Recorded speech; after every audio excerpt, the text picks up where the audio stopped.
Mark Rogers, TV Talking College Football, and we're getting you set for positional situations across the country, letting you know who's in play, who's coming back, and who are some of those recruits to look out for here in 2017. We're talking Stanford with Don King from Last Word on College Football.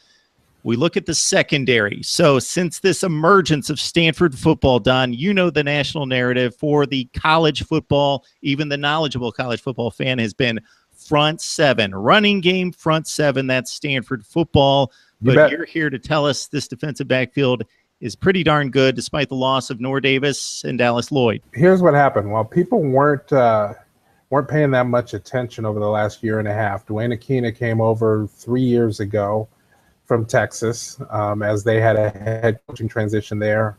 Shaw set his sights on him, convinced him to come out west, sweet-talked him, and Texas used to be known as DBU. You've seen all those guys that, laid the leather from Texas and had the right techniques and were ball hawks and interception machines.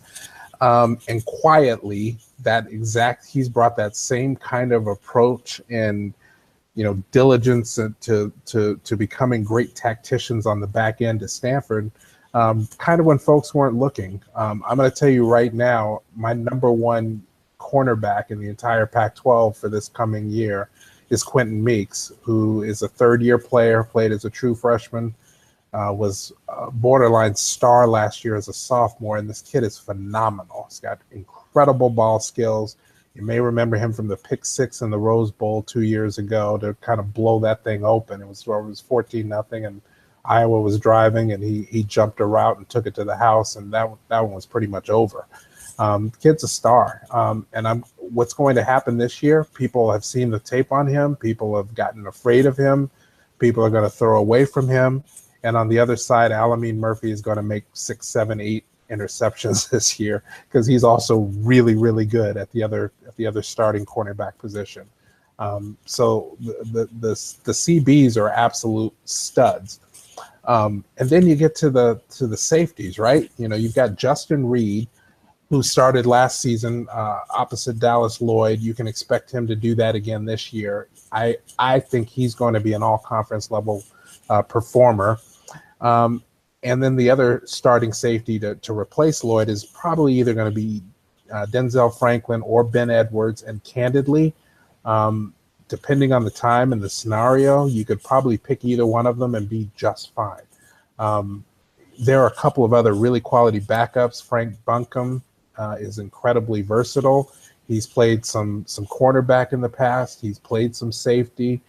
He's played a little bit of nickel. I think you can expect to see him on the field a lot, given all of the aggressive passing offenses around the conference and the quality of the QBs. And Brandon Simmons, who's more or less distinguished himself on special teams, but is another safety who can come into the box and play some special situations. If you need a dime package, you might see him find significant time on the field as well.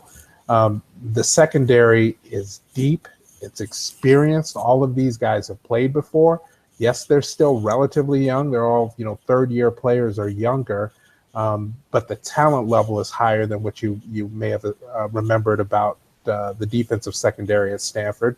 They're coached well by Akina. They're trained well by Shannon Turley. This is the best defensive secondary in the Pac-12, and it isn't close. They're going to be terrific.